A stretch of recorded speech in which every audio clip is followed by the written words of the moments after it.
The iPhone 16 Pro gets a bigger display and the 5x tetra prism zoom from the Max without a price hike. Add in promising Apple Intelligence features, a smarter Siri and longer battery life, and this is a compelling flagship phone value.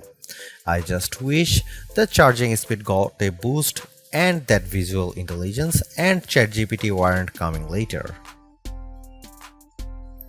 The iPhone 16 Pro is still a compact phone, but there is a trade-off with getting a larger display. It's now more of a mid-size phone now as opposed to a small phone as the size and weight have grown.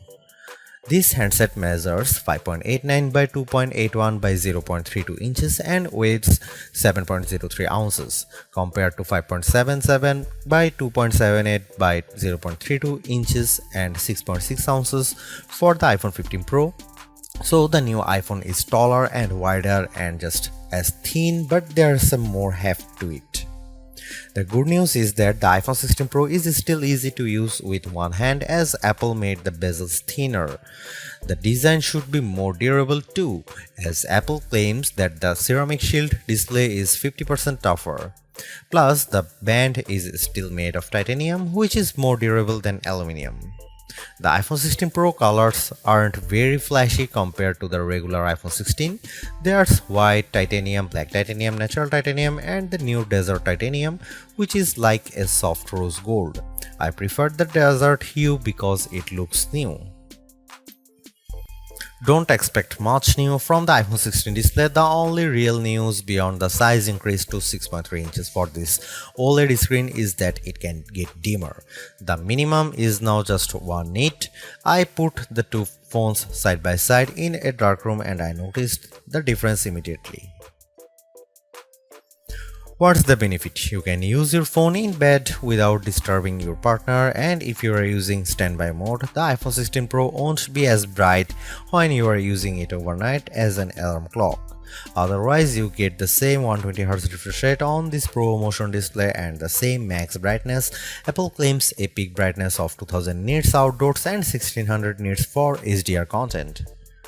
We simulate outdoor conditions with a flashlight and the iPhone 16 Pro reached 1553 nits. That's higher than the Galaxy S24 Ultra but way behind the Google Pixel 9 Pro. Apple has added a new button to the iPhone 16 Pro, but it's not technically a button. The camera control is a recessed capacitive switch that provides haptic feedback. Press once to launch right into the camera and press again to snap a photo. It's simple and works well in landscape and portrait mode. I found it easy to launch straight into the camera and I like that you can press and hold the camera control to record a video. Though, if you take your finger off the button, the video stops. I wish you could customize that.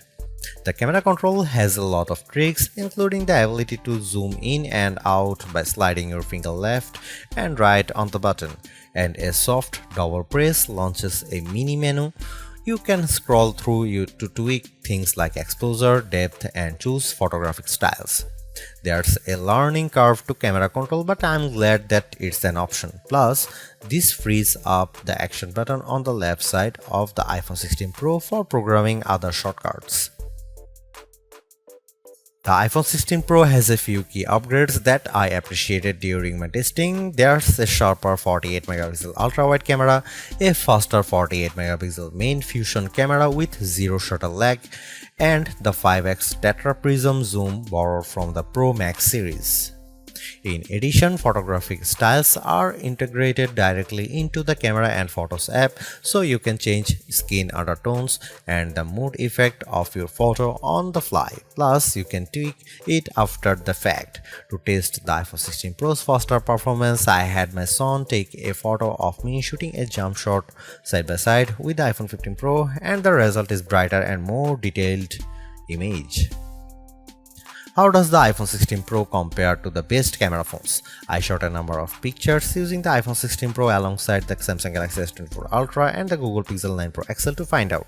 I put the ultra-wide camera to the test on the iPhone 16 Pro with this shot of a beach and Apple comes out on top. The colors are more natural through the iPhone versus the Galaxy S24 Ultra, and Samsung's peak looks distorted on the right side by the flowers. Here are some camera samples of iPhone 16 Pro.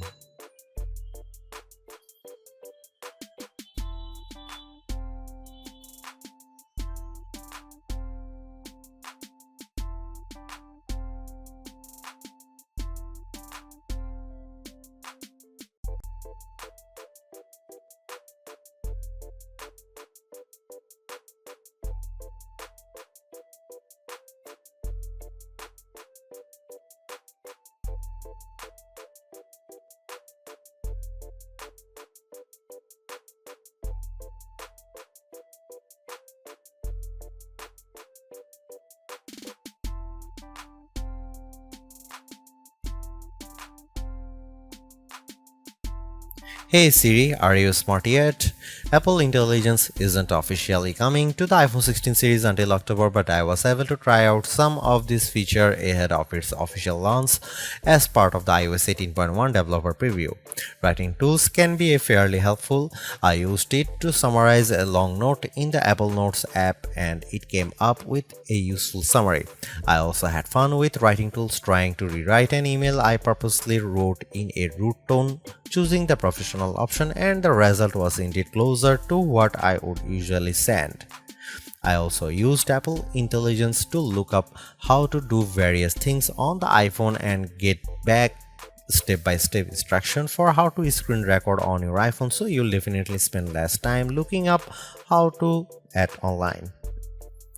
On the Photos front, my favorite Apple Intelligence feature is Memory Movie. You can give the Photos app a prompt like a beach memories through the years with an upbeat soundtrack, and you will see the AI go to work sifting through all your photos and videos, and the end result was pretty satisfying, fittingly ending with a sunset peak.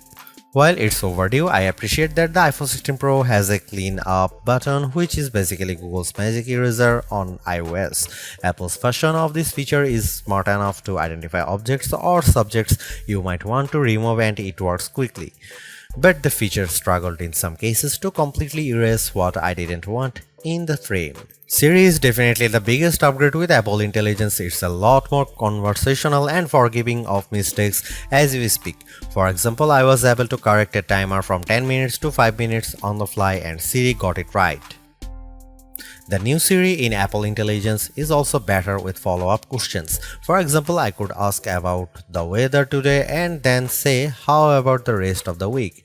And I got an extended forecast. Siri was also smart enough to answer who do the Yankees play next and what are the odds in succession, though it couldn't tell me who the starting pitcher was.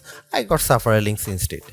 Another plus is that you can talk to Siri just by typing. You tap the bottom of the iPhone 16 Pro to enter your query, which comes in handy when you can't talk. Siri is definitely getting better, but it doesn't have that wow factor that you will experience with Gemini Live Voice or GPT-40 Voice, where it feels like you are having a real conversation with a chatbot. The iPhone 16 Pro packs Apple's new A18 Pro chip built on 2nd generation 3nm tech as well as 8GB of RAM. Based on our testing, it is indeed the fastest chip around, but not on every test. When I played Resident Evil Village, I was scared as I made my way down a snowy path and stumbled upon some dead birds. The graphics are console grade. I also got to play the Infinity Nikki game, which was in beta, and the lighting and water effects were very impressive. On Geekbench, which measures overall performance, the iPhone 16 Pro is 50% faster than the Galaxy S24 Ultra's Snapdragon 8 Gen 3 chip on single core and 15% higher on multi-core performance. The Pixel 9 Pro series is well behind.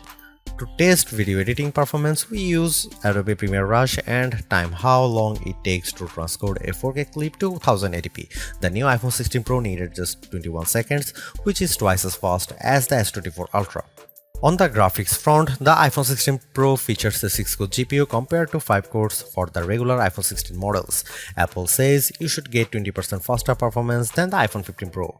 On the 3D Mark Solar Bay graphics test, which has support for ray tracing, the iPhone 16 Pro was 22% faster than the iPhone 15 Pro. However, that's still 18% behind the Galaxy S24 Ultra, which also delivered higher frame rates on the test.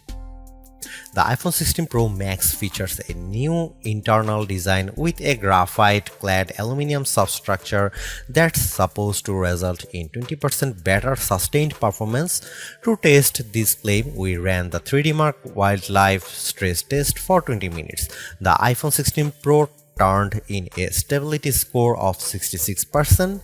It hit a higher overall loop score than iPhone 16 Pro Max but had a bigger drop-off. The Galaxy S24 Ultra's score was worse at 60.4%. Interestingly, the iPhone 16 Pro Max turned in a stronger stability score of 84%, which is better than the 75% from the iPhone 15 Pro Max. The iPhone 16 Pro gets a bigger battery life boost thanks to a larger battery and other efficiencies. On our benchmark test, which involves continuous web surfing at 150 nits of screen brightness, the new iPhone 16 Pro lasted 14 hours and 7 minutes, which is a big jump from the 10 hour and 53 minutes from the iPhone 15 Pro, and enough to just crack our list of the best phone battery life. The Google Pixel 9 Pro lasted 13 hours 37 minutes, so it was a bit behind. The larger Galaxy S24 Ultra endured for 16 hours 45 minutes. The bad news is that the iPhone 16 Pro has the same 20-watt charging speeds as before, so it wasn't a surprise to see it get to 56% capacity in 30 minutes. The Google Pixel 9 Pro's 45-watt charger was worse at 49%, but the S24 Ultra reached 71% in the same time. Despite reports that iPhone 16 Pro supports 45-watt charging, we did not see a difference in our testing. The good news is that MagSafe wireless charging sees a jump from 15W to 25W if you are using a 30-watt adapter. Apple Intelligence isn't the only major upgrade in iOS 18. As you will see in our iOS 18 review, it makes the iPhone a lot more customizable. You can arrange icons however you like on the home screen, and you now get 3 screens of shortcuts in Control Center that you can tweak how you see fit. With the Photos app, the iOS 18 makes it easier to find images in your library by topic, and you can also change the look and feel of the app if you are liking. Other iOS 18 upgrades includes a dedicated passwords app for security, several messages improvements, and the ability to share money with Tap to Cash. Overall, the iPhone 16 Pro is arguably the best flagship phone under $1,000. You get the same excellent cameras as the iPhone 16 Pro Max for $200 less, and I think the screen is big enough at 6.3 inches while being easy to use with one hand. I also like the improved battery life, handy camera control, and compelling audio mix feature for videos. The Apple Intelligence capabilities such as writing tools, the new Siri, and cleanup show promise, but some of the more exciting features like ChatGPT integration, image playground, and the Google Lens like visual intelligence are coming later. In terms of the competition, I think the Galaxy S24 Plus and Google Pixel 9 Pro have more compelling AI features right now, but I prefer the camera system from the iPhone in many cases and the extra performance from its A18 Pro chip. Should you upgrade to the iPhone 16 Pro? If you have an iPhone 13 Pro or older phone, I'd say yes. And if you have an iPhone 14 Pro, I'd say wait to see how well Apple Intelligence works once it fully rolls out before you buy.